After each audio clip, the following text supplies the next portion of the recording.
It is now my great pleasure to call on Father Levesque, who will deliver the commencement address.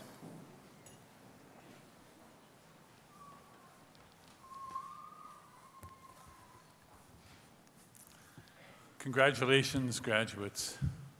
It's a great day in your life, and I am really going to speak to what I consider the heart of what should be said to you, but certainly what I want to say to you.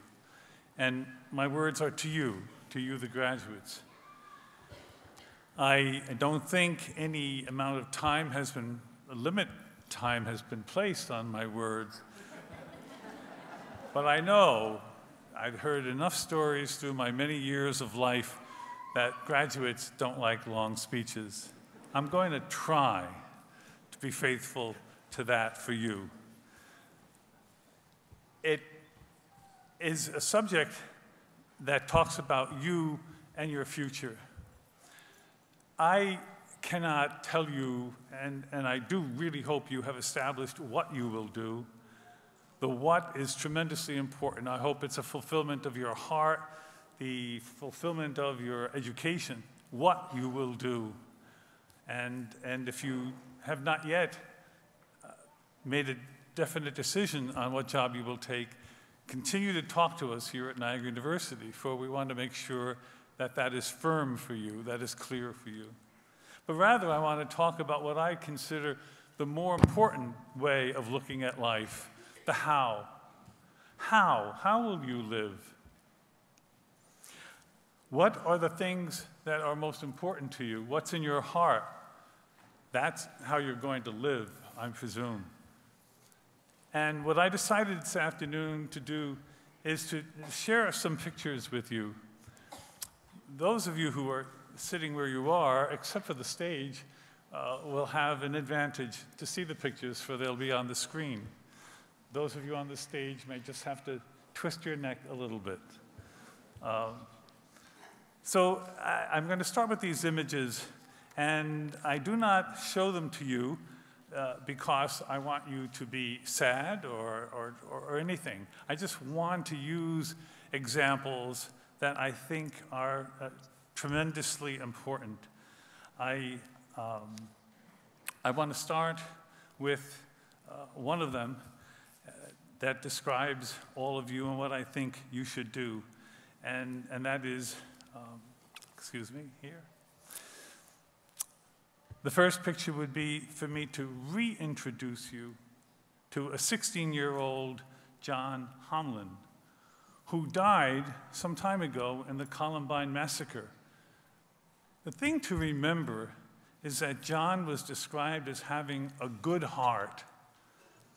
1 year before he died, he went to Mexico to build houses for the poor.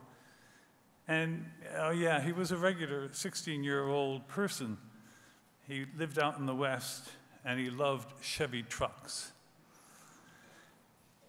Let me reintroduce to you 6-year-old Olivia Engel, who died in Newtown, Connecticut, in the massacre of some very young children in that school. Olivia's mom and dad said Olivia was a grateful child, always appreciative of what she was, what she had, and what she was given. And lastly, let me reintroduce to you 8-year-old Martin Richard. Martin was with his family watching the Boston Marathon at the finish line when he was suddenly killed in another type of massacre. The picture of him you see here was holding his poster that he drew. No more hurting people, and then peace. That was what Richard wanted to be a part of. What I'm hoping that these 3 pictures say to you is that here are young people, younger than you, but who have great hopes, who had great hopes, and they just weren't completed. And I'm not asking you to take on their very same hopes, but to make sure that you continue to follow what your hopes are. There are enough challenges in the world. There are massacres that occur. There are things that get in the way of fulfilling the dreams you have, the hopes you have. And I beg you therefore, to really think strongly about the how of your life. I would like to make sure that you take to heart what these young people did. I don't want you to go to Mexico to volunteer, but I want you to help somewhere. I'm hoping that your own heart says that I can make a difference. There are tens of thousands of people just in the New York City area, not so very far away, whose homes are still totally destroyed. That needs rebuilding. It doesn't have to be you, but it's that spirit that might call you to do something like that that I think is important. It's the Vincentian heart that I'm talking about that I believe is in you. I want you to be a grateful person, like little Olivia. She was just 6, but she had a smile on her face a lot. What else besides that for a giggly 6-year-old? And she wanted to be this good-hearted person. And her parents say she was very appreciative of everything. I'd like you to take her place and not try to identify with her life, but the spirit of what she was all about, to enjoy life and to be grateful for what you have, and eventually to give back. And lastly, Martin, he wanted to make sure that there would be no more hurt. I hope you can make sure that there's no more hurt in the world in which you're going to live. I would think you could make to stop some of that. I don't know how, but you should find the way. Promise yourself that your heart will call you to do these things. I'm going to show you another picture now of St. Vincent de Paul. There are statues of him all over the place on campus. He's in Vinny's, as you walk in, he's in the center of the campus, and the circle is his statue. There are many images of him, but the image is not even so important, but who he is. And he gave his life to serve everyone who was in need, in dire need, really, in his time. And that is the heart that I hope that you have. I certainly also hope that you have the fulfillment of your dreams in terms of the work of the studies you will do. But I think it's tremendously important also to have the heart that the young people I showed you also have. I'm really confident of it. Actually, I'm really just here to motivate you, to encourage you one more last time. It's your commencement. It's my last commencement, and I wanted to encourage you. To me, the most important thing is that you know you've graduated from a Vincentian university. And the heart of that is what Vincent did. And he took care of every need that was out there in his time. He tried to do the best he could. And that's all that's asked of you. Yesterday at Mass, we had 2 young people, 2 members of your class, Sean Farber, Kelsey McGinty, who indicated that they want to spend a year or 2 serving other people here in the United States. They want to go out and do that. These are wonderful young people, but you are not very different from Sean or Kelsey. You could have done the very same thing. And I'm not saying bad for you that you didn't. I'm just saying there are so many opportunities, and people right from within your class are doing these wonderful things. There was a man by the name of Paul Joy who passed away. He was a member of the Board of Trustees. And he never went to Niagara University, but he was on the board for a long time. And these are just a few quick words that I'm going to use from him.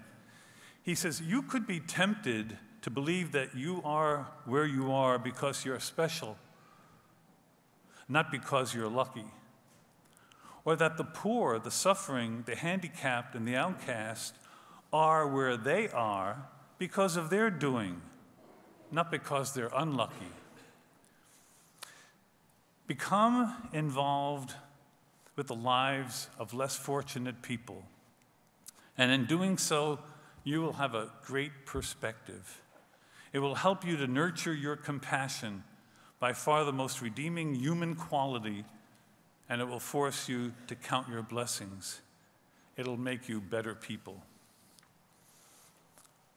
So we say on our literature, education, you receive an education that makes a difference. And I pray that that's true. The same kind of difference that Martin, Olivia, and John wanted to make. The same difference that Vincent wanted to make. And you can. I don't think I would ever try shaving my hair off, but Vinciano said, let's shave our hair off for cancer. And he did, and others did as well. And I think that that kind of person has the right spirit. His hope was to help young people suffering from cancer so that that money that was raised would be doing something great for young people just beginning their life. So I thank you, parents and guardians and friends of these graduates, for all that you have done for these graduates up to this day, and you're going to continue to do, I'm sure.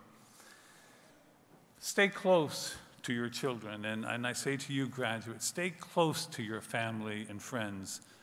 You're going to need them. No matter what work you do, no matter what you commit yourself to, very similar to the types of things I'm speaking of, helping your neighbor, helping those who are most in need, you need others beside you.